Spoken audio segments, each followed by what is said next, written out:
Hello guys, welcome back to the channel. Yokoso, Igirisu no channel. Today we're back with another Japanese update. So in the last update I just finished ROTK and I was pretty focused on grammar. I tried it out for a month or like 3 or 4 weeks, and not long after I ran into one of m.i.a vs Japan's kind of old videos, and he talked about how you should only focus a little bit on grammar each day. You shouldn't put a lot of your time into it and focus more on your SRS and your immersion. And I was working on the Tango N5 deck too, but a little while ago, Matt and the Refold team also made a new Anki deck, and it's on their Patreon. It's called the JP1K deck, and it kind of merges the idea of ROTK and the Tango deck at the same time, because they're letting you learn the new kanji and recognize them, but they're also putting it into vocab, so you're learning 1,000 words, including a lot of kanji. I'm actually enjoying it a lot more than the N5 deck, and I decided to stop using it. But I did write to the Refold team on Patreon, and they suggested that the N5 deck was a lot better and more efficient, but this one was just more user friendly since I've already done ROTK, so I decided to stick with it. But I started reading more into Refold because if I educate myself better, the less time I'll have to spend with bad learning methods, because this is probably the 6-month mark for me, and my progress isn't quite as ahead as some people who are using the same method, but at the end of the day, it's a marathon, not a race, so my progress is irrelevant to others. I should just focus and go at my own pace. But I realized that a lot of this was due to me not knowing enough about the method, so I spent a decent chunk of time reading over all the Refold articles, speaking to people who are using the same learning method, and just kind of familiarizing myself with the whole system. And it was very, very useful. I watched a lot of Matt's old videos and a lot of other progress videos to kind of see where they're at, and it was kind of motivating just to see that everyone else is doing the same thing I am, just in a different way. So, where am I at right now? I'm still reviewing recognition RTK. I find it useful even with the minimal reviews each day. I'll probably retire in about 2 months, but for now I do enjoy checking it.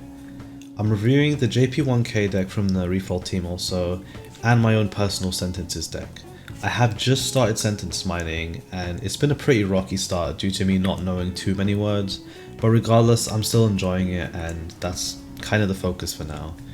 I made the switch from dual subtitles to pure Japanese just because it was time to make my immersion more efficient and take the training wheels off, because having the English there just isn't helpful. Although I'm looking at the kanji actively and looking for the ones I'm learning, it's just not the same as having pure only Japanese there. And yeah, it was a necessary step to start consuming content purely in Japanese while looking for sentences to mine.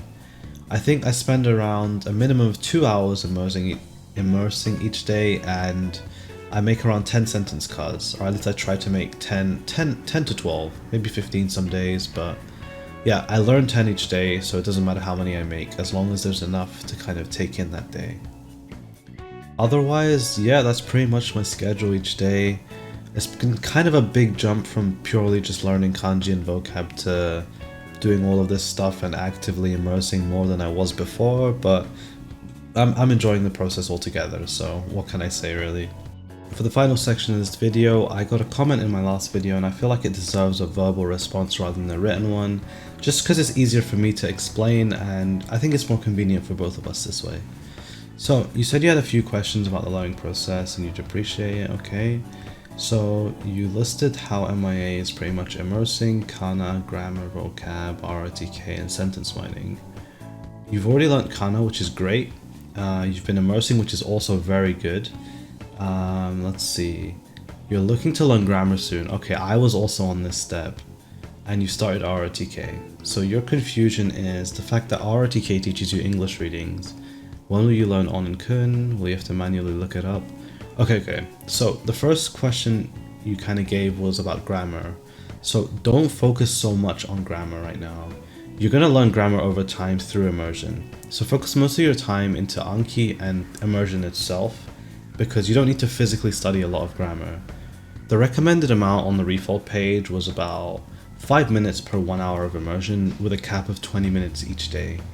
So just have a look through. My favorite resources are Take Him's Guide and Kiradoli's YouTube channel, but you could pick whatever you want for grammar. You don't need to look so deeply into it. So yeah, I'm not a fan of textbooks personally, so I can't just sit there and read grammar. It just drives me insane. I did it for a month.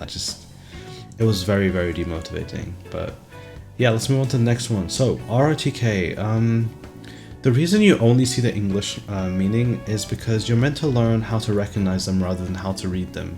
Because you're going to learn how to read them in context as you're learning words, right? So it's better to learn to recognize the words and what they mean. An example of this would be, let's say the kanji for tree. You'll know it as tree because of how it's drawn and how you see it.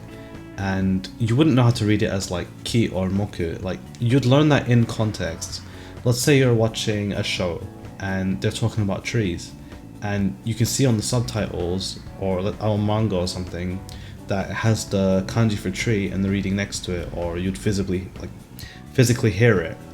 You'd learn how it means tree in the context of you immersing rather than out of context. So that's the whole job.